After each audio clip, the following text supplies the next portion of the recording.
First things first, we're going to fit the drive shaft, the first drive shaft, and what we're going to do is,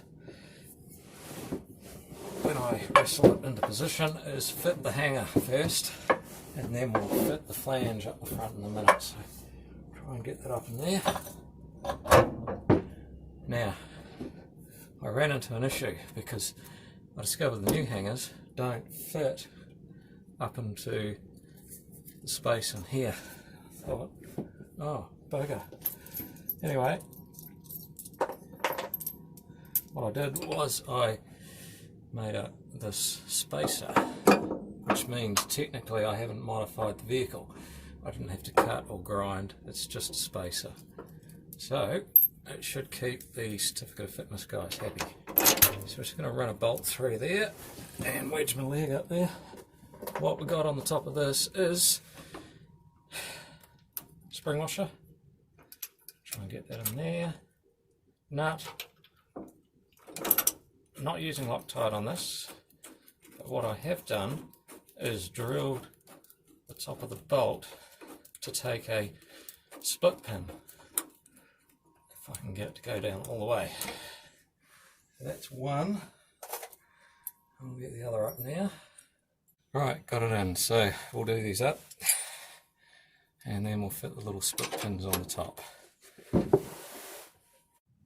So that just about completes the first drive shaft install. All I've got to do is put the pins in, the clips. What I'm going to do is jump in and start her up, pop her in 4th gear, which is 1-to-1, run at about 2,000 or 3,000 RPMs, and see if we've got any vibrations. So I'll leave the camera running and you can watch that happening down here. So I'll go kick her in the guts.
So that was through all gears up to 3,000 RPMs, which is pretty much red line.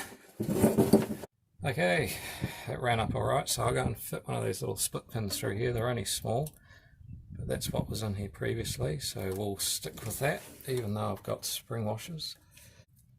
And just pull that round like that, and that's done. I'll do the next one.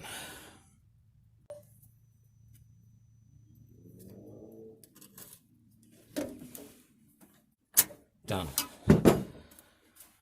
We're on the second drive shaft now, and I'm just doing up the nuts on the flanges for the universals. Carry on and do these up.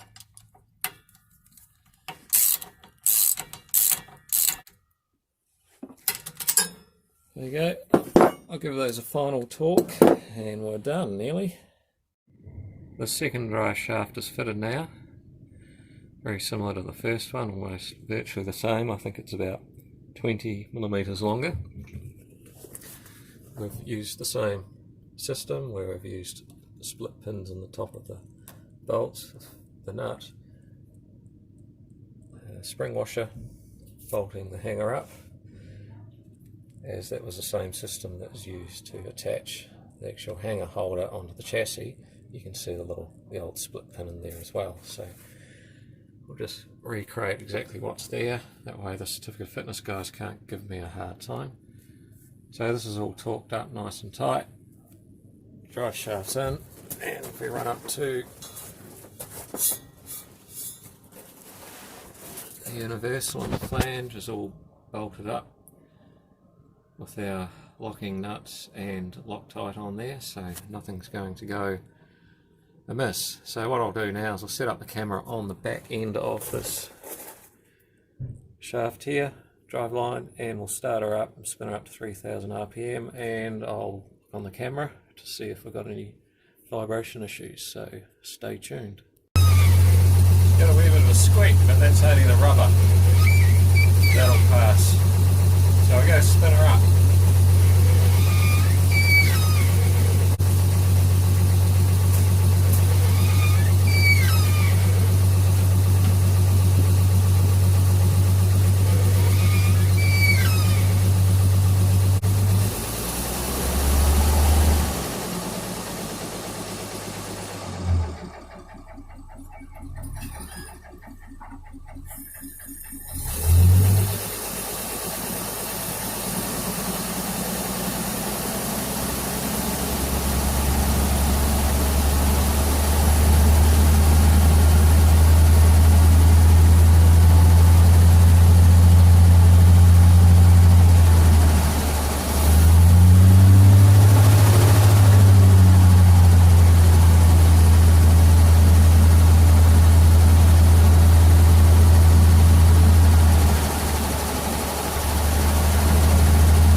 Check the temperature around where the rubber seal sits.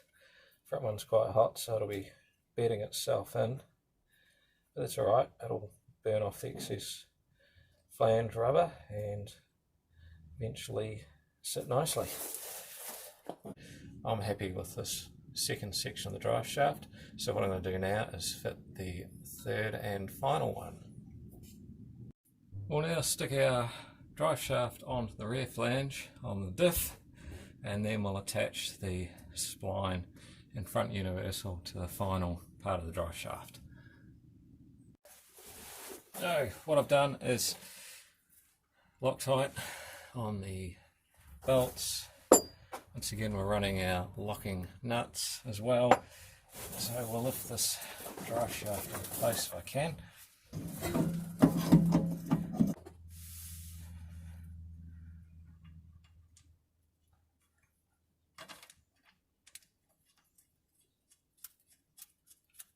The backs of these nuts are only 5mm away from the bolts on the front of the diff, the handbrake.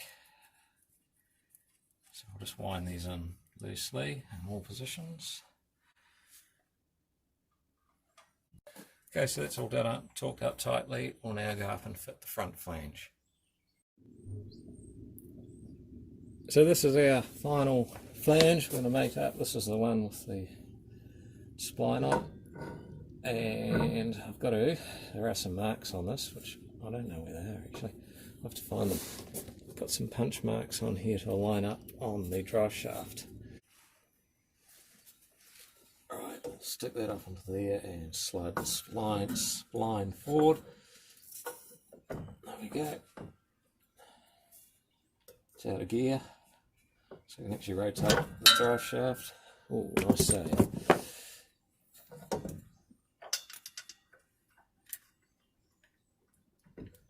Go on, get in there.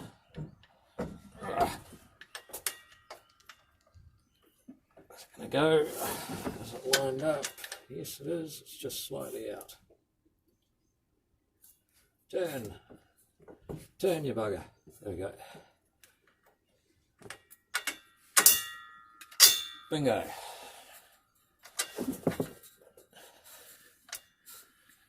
Don't need to keep my mouth closed because I've got an exhaust pipe in the way, which means if it falls off, it's not going to get me, it'll get the exhaust pipe, and I get to keep my teeth. A lot of toothless truck mechanics around. Even a few wheel alignment guys have lost a few teeth with spanners slipping off adjusters. Anyway, you guys know the drill. We'll bolt this up and tighten it up.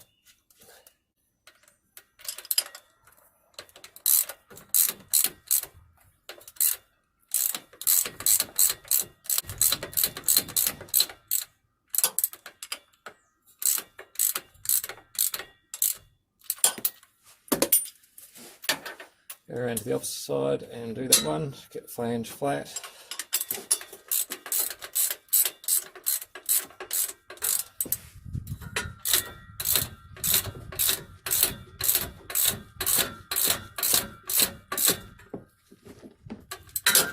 Done. 2 more bolts, torque them up, and we're out of here.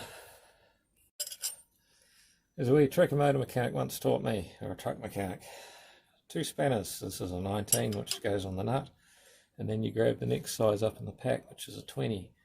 And if you want more leverage, instead of just pulling on that one like that to tighten up this guy, what you can do is use the opening in there, slide it onto the end of that,